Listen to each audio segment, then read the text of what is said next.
Primero el reino, de Yosanán Alves. Capítulo 1. Esencia versus apariencia. Su valor se había de estimar no por el de la moneda, sino por el amor hacia Dios y el interés en su obra que había impulsado la acción. Elena de White. En un mundo en el que se valora más el dinero que los sentimientos, la apariencia también acaba siendo más importante que la esencia. Roberto Sinjashiki. Imagínate en el tiempo de Jesús dirigiéndote a llevar una ofrenda al templo. La esplendorosa construcción, con toda su belleza e historia, era capaz de impresionar a todos los fieles, incluso a los que ya habían hecho este viaje varias veces. Antes de tener acceso al templo, tendrías que ir a las piletas de purificación al exterior del templo y lavarte en ellas, luego atravesar todo el patio de los gentiles y entrar por la hermosa puerta que daba acceso a la explanada de las mujeres judías. Esta explanada era el lugar donde podían alojarse mujeres y hombres, pero también había 13 receptáculos de bronce, una especie de cofre o arca en forma de trompeta donde los adoradores podían depositar su contribución para el funcionamiento del templo. Cada recipiente estaba marcado con letras del alfabeto hebreo para que la gente pudiera saber específicamente para qué era el dinero. El adorador podía depositar sus monedas en el cofre destinado a los tributos del templo, la compra de la leña, el incienso, los sacrificios del templo. Al ser un lugar de gran circulación, resultaba ideal para realizar discursos. Fue en este patio donde Jesús presentó su enseñanza, registrada en Juan 8, 12 al 20, en la que afirmó ser la luz del mundo. Es en este patio donde transcurre toda la historia que nos acompañará durante los próximos 30 días. El texto de Marcos 12:41 dice que ese día Jesús no estaba dando un discurso, sino simplemente observaba cómo la multitud echaba dinero en el arca del tesoro. A primera vista, esta historia parece girar únicamente alrededor del dinero, ya que Jesús se paró frente a las arcas donde depositaban las ofrendas y observó a la gente depositar monedas. Sin embargo, una palabra en el texto cambia por completo el significado de la historia. Es la palabra cómo. Nos ayuda a comprender que lo que se estaba observando en ese momento no era la apariencia, sino la esencia del ser cristiano. El texto dice que Jesús observó cómo y no cuánto se depositaba. Jesús estaba más interesado en el cómo, que refleja la esencia del corazón, que en el cuánto, que revela la apariencia del esfuerzo propio. El cuánto revela solo lo que hacemos, pero es el cómo lo que revela quiénes somos. Cuando esto se comprende, la vida cristiana adquiere un nuevo sentido.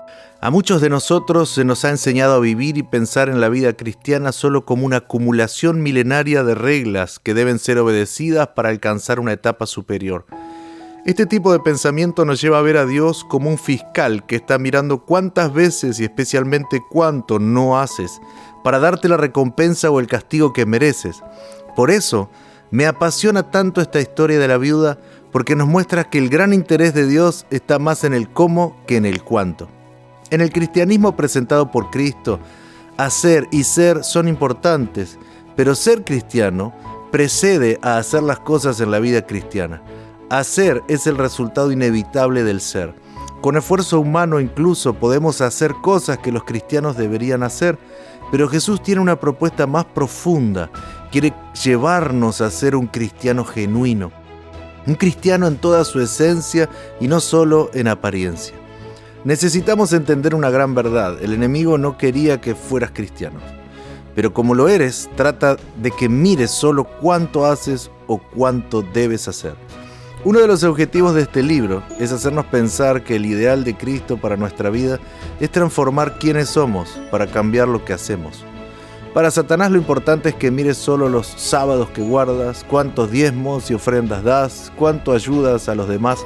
El propósito de Cristo es hacerte pensar en cómo guardas el sábado, cómo devolver los diezmos y las ofrendas y cómo ayudar a los demás. ¿Quieres ver qué sentimientos impulsa tus acciones de fidelidad? Permíteme explicártelo en una historia personal. Mi padre es un hombre que ha aprendido a experimentar el amor de Cristo en su vida.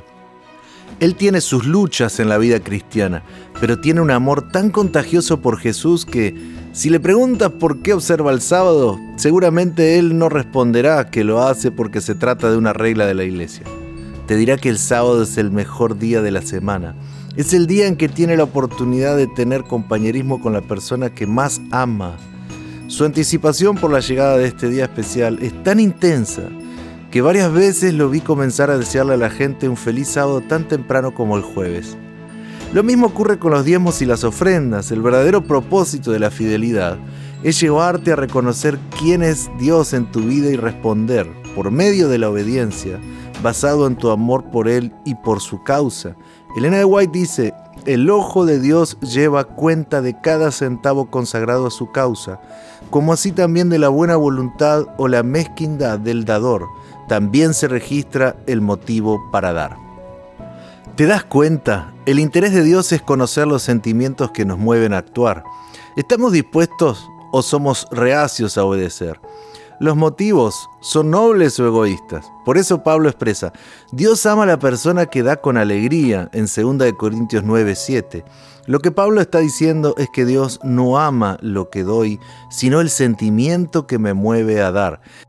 Esto agrega sabor a la vida cristiana. Alguien dijo una vez que ser cristiano tiene gusto, y el gusto es bueno. Durante su ministerio, Jesús luchó muy fuertemente contra la religión de las apariencias, cuando dijo que los religiosos de su tiempo eran como sepulcros blanqueados por fuera, pero llenos de podredumbre por dentro.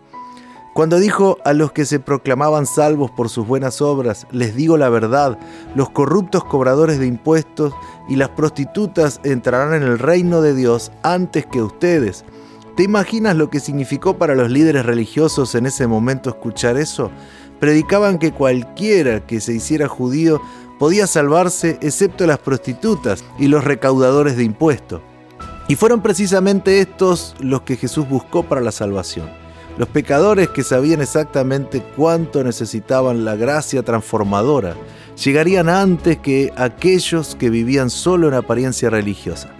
Para mí, la declaración más fuerte está en Mateo 7:21, cuando Jesús dice: no todo el que me llama Señor, Señor, entrará en el reino de los cielos. Solo entrarán aquellos que verdaderamente hacen la voluntad de mi Padre que está en el cielo. Y las acusaciones continúan hasta terminar con la decisiva: aléjense de mí, ustedes que violan las leyes de Dios. Este texto es impresionante y me hace pensar que en ninguna parte de la Biblia se informa que los malvados se pregunten por qué serán destruidos. Los habitantes de Sodoma y Gomorra no cuestionarán. Los que fueron destruidos en el diluvio no cuestionarán. Pero los cristianos que vivieron de apariencia, estos sí cuestionarán y dirán: pero hice tanto, aporté tanto, guardé tanto. Y Jesús dirá: es verdad, tuviste la apariencia, pero no la esencia. Y yo no estaba mirando el cuánto, sino el cómo viviste la vida cristiana. ¿No crees que podemos terminar este primer paso de nuestro camino con una petición a Dios? Escribe en unas líneas una solicitud de perdón al Señor por vivir una vida más preocupada por la apariencia que por la esencia del cristianismo.